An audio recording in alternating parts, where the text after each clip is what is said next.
Lord Chesterfield letters to his son, dated London, December 29th, 1747. Dear boy, I have received 2 letters from you of the 17th and 22nd, by the last of which I find that some of mine to you must have miscarried, for I have never been above 2 posts without writing to you or to Mr. Hart, and even very long letters. I have also received a letter from Mr. Hart, which gives me great satisfaction. It is full of your praises, and he answers for you that in 2 years more you will deserve your manumission and be fit to go into the world upon a footing that will do you honor and give me pleasure. I thank you for your offer of the new edition of Adamus Adami, but I do not want it having a good edition of it at present.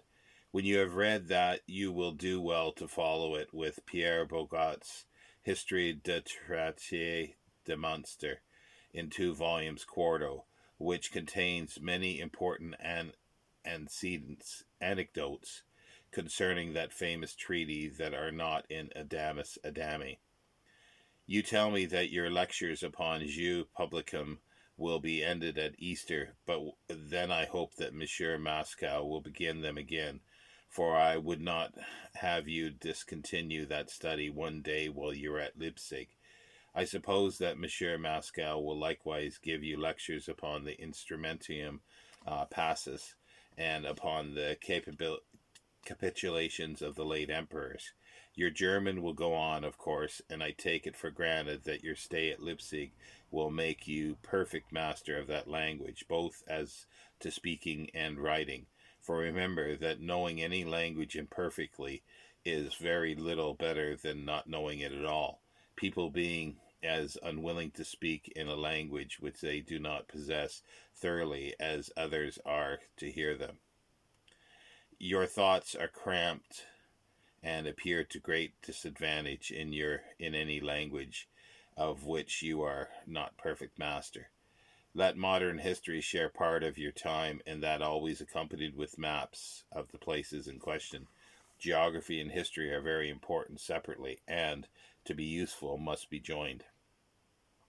Go to the Duchess of Corlins as often as she and your leisure will permit.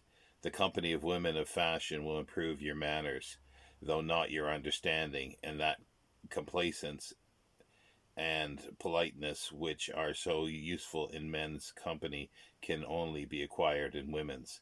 Remember always that I have told you 1,000 times that all the talents in the world will want all their lustre and some part of their use too, if they are not adorned with that easy good breeding, that engaging manner, and those graces which seduce and presupposes people in your favor at first sight.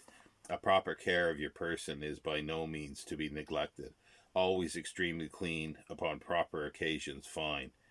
Your carriage genteel, and your motions graceful. Take particular care of your manner and address when you present yourself in company. Let them be respectful without meanness, easy without too much familiarity, genteel without affection, and insinuating without any seeming art or design. You need not send me any more extracts of the German Constitution, which by the course of your present studies I know you must soon be acquainted with, but I would now rather that your letters should be a sort of journal of your life, as for instance, what company you keep, what new acquaintances you make, and what your pleasures are, with your own reflections upon the whole. Likewise, what Greek and Latin books you read and understand. Adieu.